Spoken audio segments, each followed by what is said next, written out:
Live from WSLS, this is 10 News at 6, working for you.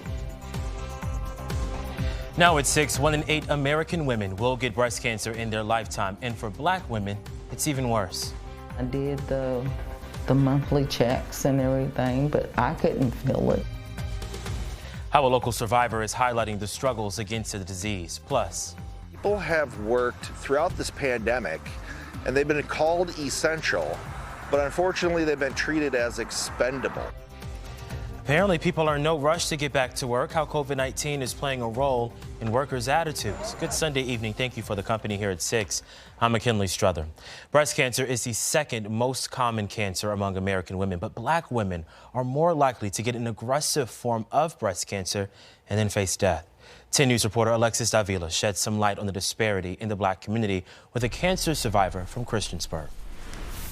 Debbie Sherman Lee stands tall today, smiling and laughing. But 5 years ago, an annual mammogram visit took a shocking turn. She had taken some x-rays and everything, and she said, I have some bad news. The doctor found a deep suspicious lump in the 3D screening, and it turned out to be cancerous. I did the monthly checks and everything, but I couldn't feel it. After surgery and 6 weeks of radiation, she eventually walked out as a breast cancer survivor. I felt blessed, very blessed, because not everyone can say that. According to the American Cancer Society, black women are 40% more likely to die of breast cancer than white women. Dr. Alyssa Watkins says oppression and deep generational medical mistrust impacts women of color more. I feel they're a lot more trusting of me because I am a person of color, so they feel comfortable that I will listen to them and that I will steer them in the right direction. The T.G. Howard Community Center is honoring women this month, including Sherman Lee, for overcoming their battles. A customized gift basket draped in pink is handed to each one as a token of gratitude. My heart is full. Tamia Dallas was a student of Sherman Lee in high school and honored her with handcrafted jewelry. All of the stress and the mental and emotional, and for her to just put that in the back burner and just whenever you see her, you just never knew about it, it made me appreciate her that much more. Make sure you do your mammograms every year. Don't skip. In Christiansburg, Alexis Davila, 10 News, working for you. A great story with an even better message. Dr. Watkins encourages women to schedule mammograms once a year, starting at the age of 40.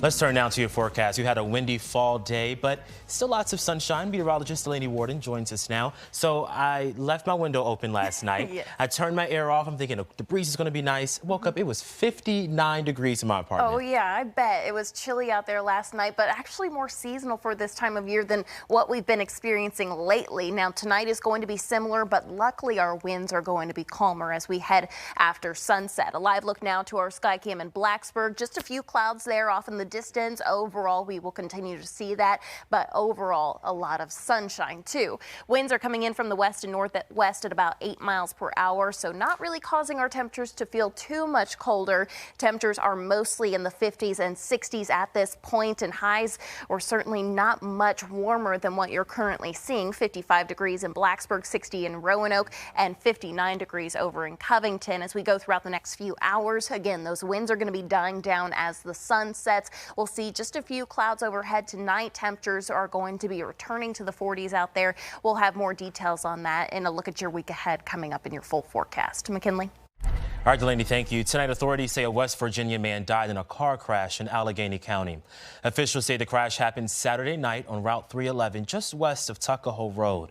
Michael Johnson was driving east when he ran off the side of the road and hit a tree, police say. And they add he was not wearing a seatbelt and died there at the scene. Carroll County deputies need your help finding a missing man. He's here on your screen. His name is Stephen Umberger. He was last seen near Hebron on Thursday, October 7th, and was just reported missing yesterday. We're told he was driving a silver 2016 Ford Fusion with the registration number seen here on your screen. We also have that for you on our website, WSLS.com. If you know anything, you're asked to call 911 right away. And we're told no one is hurt after a house fire in Danville early this morning.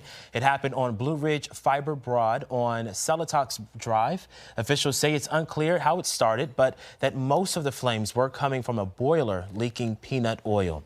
It is 6:11 on your Sunday evening. More news to come just after this break. The COVID-19 pandemic has changed the way many Americans view their career goals. Despite average growth in hourly wages trending up over the past few years, experts report a record-setting number of people who left their jobs in August. While the U.S. is making progress in the battle against COVID-19, analysts say the number of people with burnout is on the increase.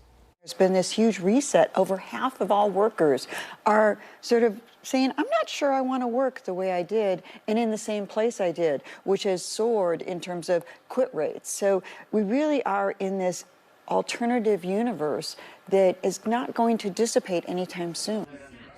Experts say nationwide strikes are placing more strain on corporations to increase benefits. Your local weather authority, always watching and tracking for you from the JES Weather Center. Much cooler outside for today, keeping those breezy winds around. In fact, that's shaking our sky cam that we're looking over downtown Roanoke, still holding on to some of those clouds, but not nearly as much cloud cover this evening or even throughout the day today than what we've seen here over the past week or so. Temperatures mostly ranging in the 50s and 60s, so we do have our coolest spot over in Hot Springs already down to 48 degrees here in Roanoke, in the lower 60s. That's the case for Smith Mountain Lake. Wind speeds here over the next few hours are going to start to diminish, and that's going to be as the sun sets, so things are going to start to calm down for us. Not going to be feeling quite as cold tonight, but still going to be seeing those temperatures returning to the 40s, which is pretty close to where we actually should be for this time of year.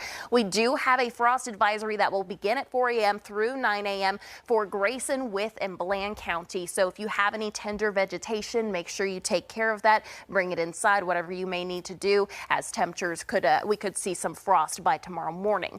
Over the next few hours into tomorrow, our temperatures are going to be slow to warm up. We are going to be a little bit warmer than we were for today, but still unseasonably cool, just a little bit than what we should be for this time of year. We're looking at 60s for much of the region, some lower 70s though, back towards south side and central.